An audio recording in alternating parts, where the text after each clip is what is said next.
The man who invented the teleprompter, Herbert Schlafly, died at the grand old age of 94. The man who, in a sense, enabled the Obama presidency by enabling him to look so clever at being able to read fatuous, gaseous bromides off a blank screen.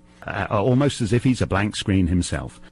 As John pointed out, this is an old thing, going at least as far back to Eisenhower and Adlai Stevenson. Adlai Stevenson was the smart guy, Eisenhower was the dummy. What had he ever done? He just won the Second World War. Ha! Think that's a qualification to be president? He was just a dummy who played golf all the time. That used to be the criticism you made of the stupid Republican, that he played golf all the time. Eisenhower played golf all the time. Bush, he played golf all the time.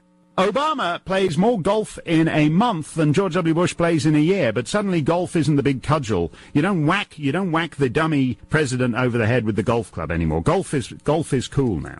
And ever since the Eisenhower dummy golfer days, the critique of the Republican has always been he's an idiot. Reagan was an idiot. In fact, Reagan had the most fully formed and thought-through world view of any man in the modern era to become president. He'd thought about all this stuff a lot. He was very clear in his mind about how it all fit together. What original thought? We're told all the time, this guy in the Washington Post, the fellow professor of social psychology at the University of Virginia, the depth and carefulness of Obama's thinking. Where's the depth and carefulness of his thinking? When he's off the prompter, what he says is completely ridiculous. When he suddenly decides to intervene in some Harvard professor's intervention, getting mixed up with the Cambridge Police Department in Massachusetts, he just wades in without giving it a moment's thought, because he just retreats to his lame tropes about a white racist cop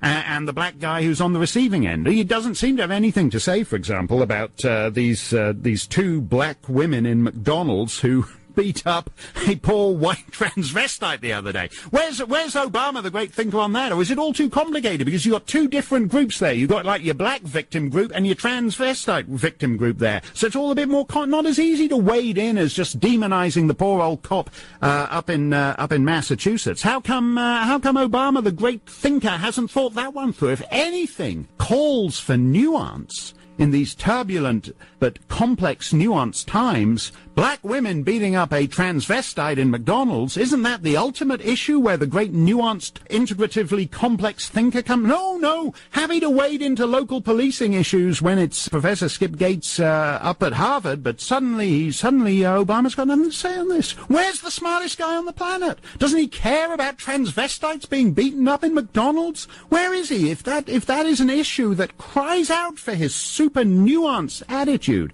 then one certainly doesn't exist. This is the oldest game in the business.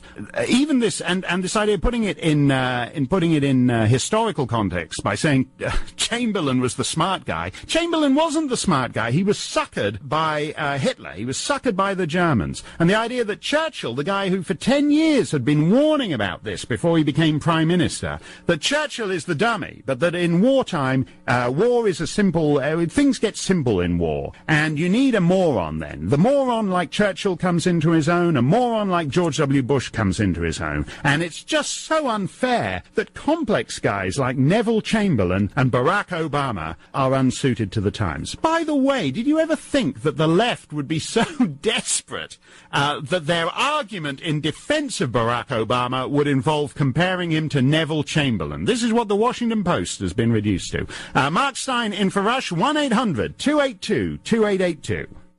We were talking about the Washington Post arguing that Obama's problem is he's simply too smart to be president. Jacob Weisberg, who wrote all these books filled with so-called amusing Bushisms. Do you remember they used to have that? In fact, I think they still do every so often at Slate magazine, these amusing Bushisms. And Jacob Weisberg got a book out of them. I think it's rocketing up the Amazon.com bestseller list at big hit position number 1,454,797 if you want to order a copy. And after 9/11, he had to come up with an explanation as to why Bush seemed to be doing a good job toppling the Taliban and that kind of thing.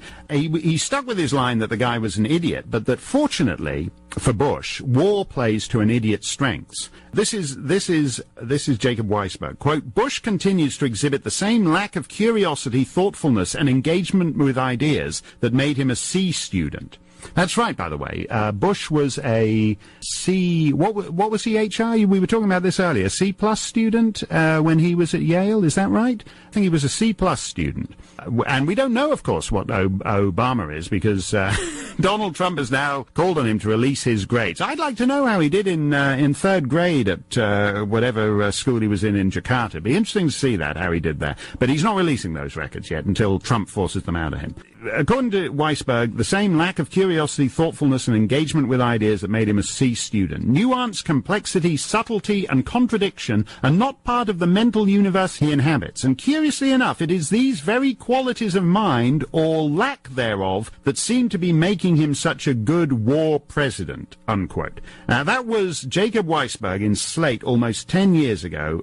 He was sticking to his argument that boneheads make bad presidents, but that, as he put it, there's a wartime codicil. In wartime, certain qualities sometimes associated with high intelligence, fascination with detail, a tendency to self-reliance, and awareness of ambiguity become greater obstacles to effective leadership, unquote. In war, the idiot president comes into his own. Okay, well, what happened to the war? What happened to the war? Iraq has been stabilized, at least to the extent that it's not in the newspapers. Afghanistan, terrible things are happening. An Afghan soldier killed 9 Americans at Kabul airport just the other day. It barely made the newspapers here because it's not helpful to Obama. So Afghanistan's not in the news. Obama himself, not content with these 2 wars that no longer make the papers, Obama himself launched a 3rd war.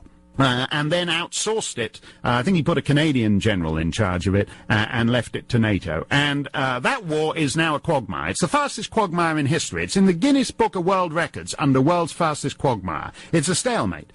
We've backed, there's all over the Middle East. Mubarak fell in nothing flat. Ben Ali in Tunisia fell in nothing flat. These regimes are wobbling everywhere, but we've chosen to back the one rebel movement that can't even overthrow the local strongman, even when you lend him every functioning NATO air force. Fastest quagmire in history. It's not on the news anymore. You would never think this war, you'd think I dreamt it. Did I have too much to drink that weekend and I woke up and everybody seemed to be talking about a new war in Libya and then my hangover wore off and it just turned out to be a bad dream. The Libyan war's not in the news. So we're not talking about a war presidency now. We're talking about the economy. We're talking about the debt that America is drowning in. And suddenly, Jacob Weisberg needs to expand his theory. His theory is that boneheads make bad presidents, but in war, the moron president comes into his own. We're not talking about a war presidency now. Obama never talks about the war, never talks about wars, not only Bush's wars, he never talks about his own wars. We're talking about the economy. We're talking about the multi-trillion-dollar debt that is sending the United States plunging into the abyss. Now, is that also a situation where we do better to have a moron in charge rather than the smartest guy ever to occupy the White House?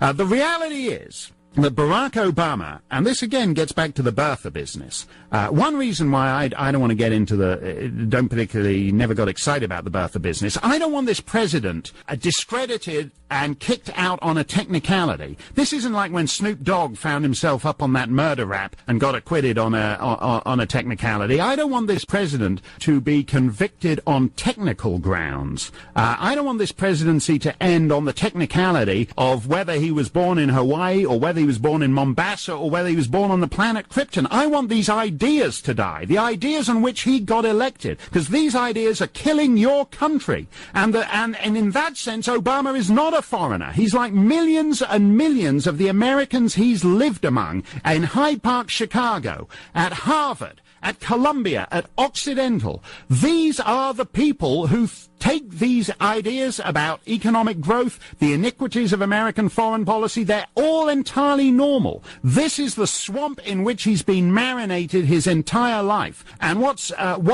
embarrassing about it is not that it's utterly foreign to the United States, but that it's so normal to a huge swathe of American elites. All the views Obama holds are entirely normal to huge swathes of the American elites. Those ideas have to be discredited. It's not enough to end this presidency simply on some rinky-dink technicality like where the guy happened to be born. That's my view on the birther thing.